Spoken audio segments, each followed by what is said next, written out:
Hey, Judy, what's wrong? It's nothing, I reply.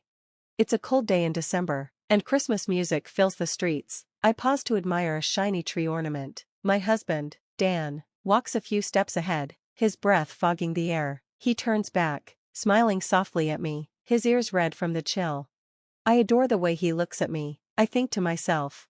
Let's go home. I made hot stew for dinner, it's perfect for a cold night. That sounds great, he says. We hold hands, laughing, as we walk home. A familiar Christmas song drifts through the air.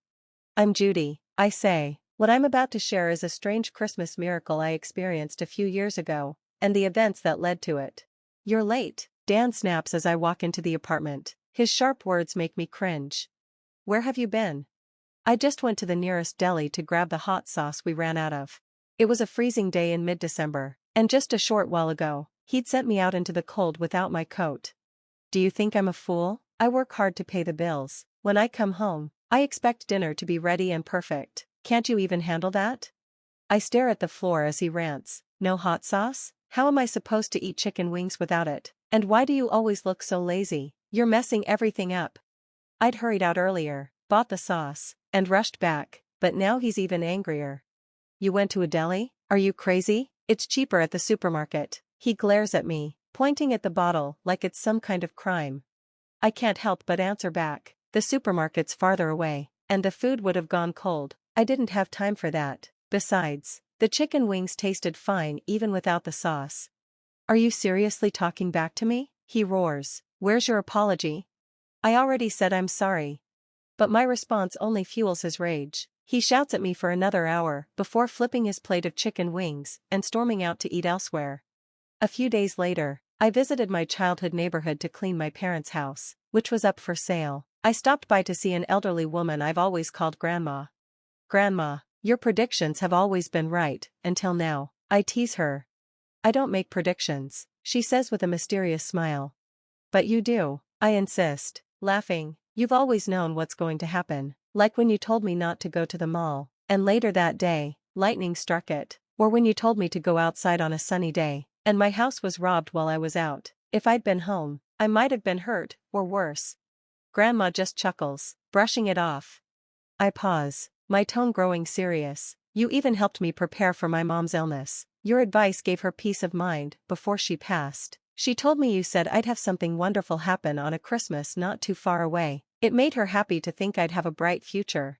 I think back to how Dan proposed to me on Christmas Day, believing it was the special moment Grandma predicted. But now, I feel stuck. Dan has changed so much since we got married. He gets angry over little things, like the temperature of the food or how I clean. He criticizes everything I do, leaving me feeling small and trapped. I don't even want to go home, I admit to Grandma, my voice cracking. Now, she says gently, it's getting late. Don't you need to cook dinner? Her words feel like a soft nudge, but they still sting. I stand up reluctantly. You'll be okay, she says. Just stand your ground and stay true to yourself. Life will get better. One day, you'll have a Christmas so joyful you'll feel like jumping for joy. God is watching. Her words lighten my heart just a little. Is that a prophecy? I ask, turning back to her.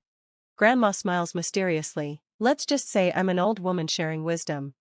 On my way home, I try to shake off my doubts. If I work harder, maybe Dan will change, I tell myself, but things only get worse. It became normal for Dan to bark orders at me, make dinner, give me a massage, iron my shirt. He never said a kind word, only criticism. One night, his temper flared up again.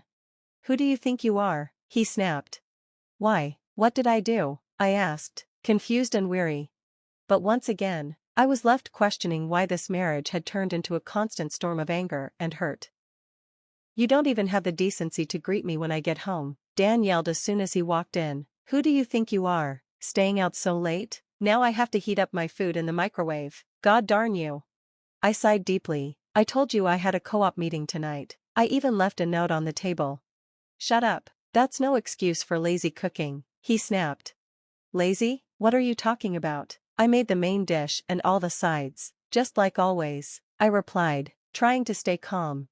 If it's not freshly cooked, it's cutting corners, he barked back. His reasoning was ridiculous. I should always come first. Above anyone or anything. I've been putting up with you. You're my wife, you're supposed to obey me. That's insane, I blurted, shocked by his entitled demands, but he stood tall, puffed up with self-importance, and sneered at me. You have no family, no one else to rely on, you can't survive on your own, you're nothing without me, you should shut up and worship me. If you can't do that, I'll divorce you, he said, smirking like he enjoyed breaking me down. Then he sat down and ordered, now, give me a foot massage. I bit back my frustration, holding myself together as best I could. If I fought back, it would only make things worse, and most importantly, I had nowhere else to go, not in the freezing sleet outside. So, I sat on the floor and gave him the massage, swallowing my pride like I had so many times before. This cycle went on until one day, while grocery shopping, I suddenly collapsed from intense pain. An ambulance rushed me to the hospital. When the doctor explained my condition, I couldn't make sense of it at first. This virus is transmitted through sexual contact, the doctor said gently. Your husband was also tested, and both of you have it. You probably didn't notice, because you had no symptoms. Unfortunately, you'll need surgery, and I'm very sorry to tell you this, but your chances of having children in the future are extremely slim. The words hit me like a freight train, my mind went blank. Dan quickly followed the doctor out of the room, leaving me alone with my thoughts.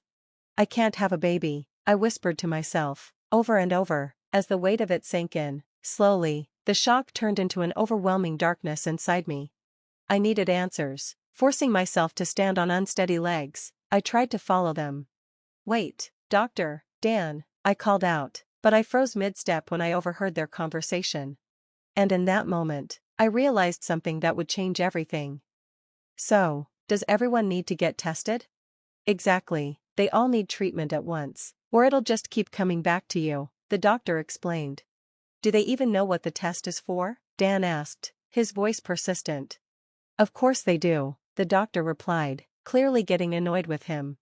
I sat quietly, feeling hopeless, as I listened to their conversation. It became clear that Dan had been seeing at least 3 different women while we were married. I looked at a picture of my mom on the wall and whispered, I need help. I know he's not a good husband now, but maybe he'll change if we have a baby. I tried to hold on to Grandma's words, I would struggle now, but eventually, I'd be happy. I thought they would be my good luck charm, but I was wrong.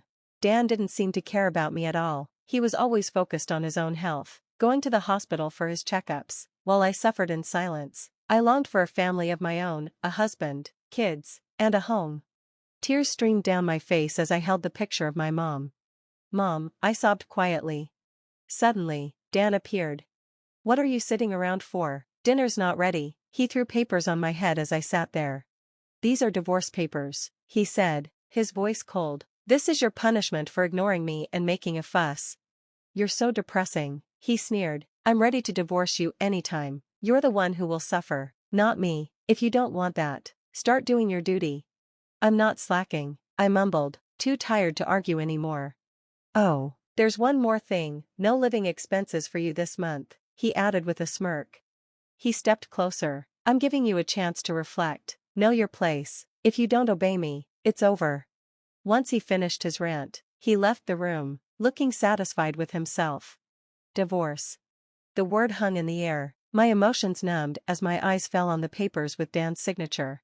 Mom, I've decided, I whispered, wiping away my tears. I looked at her smiling picture. Please watch over me. For a while, I stayed quiet, living with Dan as usual. He treated me like a servant, taking out his anger on me. I argued sometimes, but mostly, I endured the silence. And one day, as he began another tantrum, I knew it was time to act. I told you already, I can't eat lukewarm salad, and cold stew? Forget it. How long does it take for you to get it right? I sighed inside, then decided to follow through with my plan. If I don't obey, you'll divorce me, right? Right, at least you remember that. If you don't want me to leave, you better fix your stupidity. He leaned back, satisfied with himself. You're a bit slow, aren't you? What? He blinked in surprise at my response. What did you just say? You say the same things over and over. Do you even know any other words? All you ever say is divorce. It's sad, really. What the heck? Let's get a divorce. I'm fine with it. I'll be a stranger to you, just like you want. His jaw dropped in disbelief. Are you serious? I smiled calmly and said, goodbye. I took off the apron I had bought when we got married, folded it, and placed it on the table with the house keys on top. I looked at him one last time before picking up my pre-packed suitcase and walking out the door. What the heck is going on? His voice chased after me, snapping me out of my thoughts, but I couldn't care less. Yay, I'm free. I pretended not to hear him and happily walked towards my parents' house, where I had decided to move back in. 1 year later. The divorce was final, but Dan didn't stop contacting me. You're sorry, aren't you? I'll take you back if you apologize. A wife should. I ignored the constant messages, which were something I never had to deal with when we were married. Eventually, after he kept pushing, I agreed to meet him face to face at his parents' house. Why have you been ignoring me? Dan, who was trying to act calm in front of his parents, spoke reasonably. I've been texting you all this time, but you never replied. Oh, yeah, I turned off notifications from you. Why? It was too annoying. I am annoying? Yes, you are. His face started turning red as his anger built up. So, what do you want to talk to me about? He started raising his voice, but then remembered where we were and quickly muttered an apology, something that had never happened in our marriage. Wow, I thought, he actually knows how to apologize. What do you need to talk to your ex-wife about? I asked, curious. Hold on, why are you acting so strange? Aren't you struggling after the divorce? How are you managing? He sounded almost concerned, but I couldn't forget how he never even checked on me before, even though he knew where I lived. I didn't mind getting back together if that's what you want. Doesn't that make you happy? Not at all. I almost laughed at his confidence. It doesn't make me happy, and it wouldn't help me. I make enough money to support myself. Besides, the living expenses you gave me were only $500 a month. It didn't even cover what we needed. You're the one struggling now, without me, right? The money I was covering for you is gone, and I'm much more comfortable being alone now. I don't understand why we'd get back together after I've finally been free, I said, pretending to be confused. Dan got visibly frustrated. What? You were supposed to be a housewife. I mean, let's not talk about finances, he mumbled, clearly uncomfortable with his parents being there. Dan, stop acting like a child caught in trouble. Calm down. Don't try to look good now. They know everything about you. What secrets? He asked. I motioned for him to be quiet and revealed the truth. You're wrong about me. I wasn't just a housewife. I told you I lived abroad because of my dad's job. I used the German I learned there to work as a translator. Do you remember those materials on the bookshelves? I didn't care about them, he muttered. Exactly. Those were materials and manuscripts for translation. You never touched them because you didn't care. Thanks to that, I hid some recording equipment. Wait. Dan froze when I mentioned the word recording. It was his father who presented the evidence, a recording device and files, right in front of him. See, all your secrets, like how you treated her, are out now, his father said. His parents started crying as they watched the recordings and apologized to me. They were ashamed of how their son treated me. Well. Dan stammered, clearly nervous under the pressure. His mother grabbed him and forced him to sit down again. She glanced at me, signaling for me to continue, and I nodded. These are copies of our divorce papers, I said, pointing to parts marked with red circles.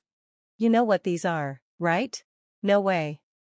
He whispered, shocked. I showed him the witness signatures on the papers, people he knew very well. Actually, there wasn't enough space for all the witnesses. You had more than 2 girlfriends, didn't you? Wait a second. No more waiting, I interrupted. Before I could continue, a voice full of resentment filled the room. You never told us about the STD. We only had a relationship with you. That means you brought it in from somewhere else, didn't you? I mean, what am I, a fling? Didn't you say we'd get married one day? That's something only a bachelor should say. Oh no, one of his girlfriends added, her voice full of contempt. We watched the video too. You're a villain, not just to us, but to all women. You're public enemy #1. You're finished. Surrounded by his angry girlfriends, Dan collapsed to the floor. His parents sighed deeply, ashamed of their son. I had hired a private investigator to look into his girlfriends and had secretly contacted them. I also informed my ex-in-laws about everything. The result was this chaos. Your game is up now, Dan. His parents strongly insisted that he face the consequences. all of his girlfriends, and I demanded compensation from him. Dan worked for a company owned by a relative of his mother, so the payments were taken directly from his paycheck. To make sure he couldn't escape, he was kept under strict supervision at his parents' house while facing years of compensation payments. 6 years had passed since everything had changed. "Hey, Judy, what's wrong?" It was a cold day, with Christmas songs playing everywhere in the city. I stopped in front of a tree ornament that caught my eye. My husband, his breath visible in the chilly air, turned to look at me from a few steps ahead. He smiled softly, his ears red from the cold. The little girl in his arms had rosy cheeks too. I couldn't help but adore them both. Grandma's prediction was actually amazing, I murmured to myself. My current husband, surprisingly, was the brother of one of Dan's ex-girlfriends. After everything, I had stayed in touch with the girlfriends, and it was through them that I met him. He had gently helped me heal from the depression I'd suffered after my painful marriage to Dan. It felt like a strange, almost fateful twist of events. If it hadn't been for everything with Dan, I never would have met my husband. So that's what Grandma meant when she said, "You'll struggle, but you'll be happy." I reflected again, amazed at how true her words had turned out to be.